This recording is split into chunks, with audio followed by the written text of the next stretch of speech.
The four countries called for an early reform of the UN Security Council and enhanced role for developing countries as major contributors to the UN and improvement of working methods. United Nations, foreign ministers of G4 countries, including India, have called for an early reform of the UN Security Council and expansion of its permanent and non-permanent members. At a meeting on the sidelines of the annual General Assembly sessions of the United Nations, the ministers of G4 countries, Brazil, Germany, India and Japan, asserted that such a reform was essential to make the most powerful wing of the UN more representative and effective, reflecting the ground realities of the 21st century. A joint statement was issued after the meeting attended by External Affairs Minister Sushma Swaraj, Brazilian Foreign Relations Minister Aloysio Nunes, German Foreign Minister Sigmar Gabriel, and Japanese Foreign Minister Taro Kono.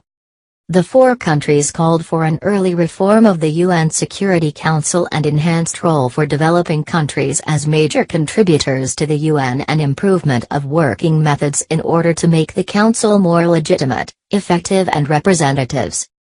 Recognizing that the number of the United Nations member states has increased from 51 in 1945 to 193 today and that the current composition of the Council does not reflect the changed global realities, the ministers stressed that the Council needs to reflect today's world in order to be able to tackle today's complex challenges, the joint statement said.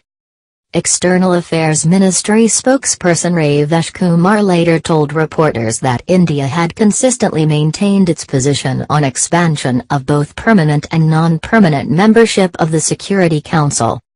We have actually pushed for reform of the Council including in both permanent and non-permanent categories of membership.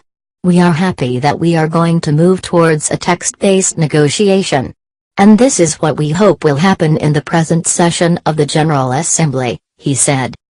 The ministers welcomed Secretary-General Antonio Guterres' commitment of launching reforms to render the UN for the 21st century and recalled that an essential element of the overall efforts to reform the world body remained the reform of its Security Council. Ms. Swaraj had a series of bilateral meetings throughout the day.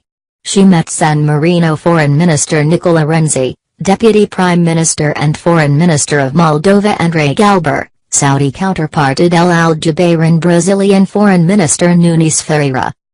Mr. Kumar said the focus of her meetings was on expanding bilateral relations especially in the economic and commercial areas. During the bilateral meetings, Ms. Swaraj pitched for foreign direct investment under the Make in India and other initiatives, he said, adding the leaders also discussed creating a dialogue mechanisms at the earliest. With San Marino, food processing sector and packaging industry were identified as possible sectors for cooperation. With Saudi Arabia, a need was felt to diversify trade and same was the case with Brazil and Indonesia, Mr. Kumar said.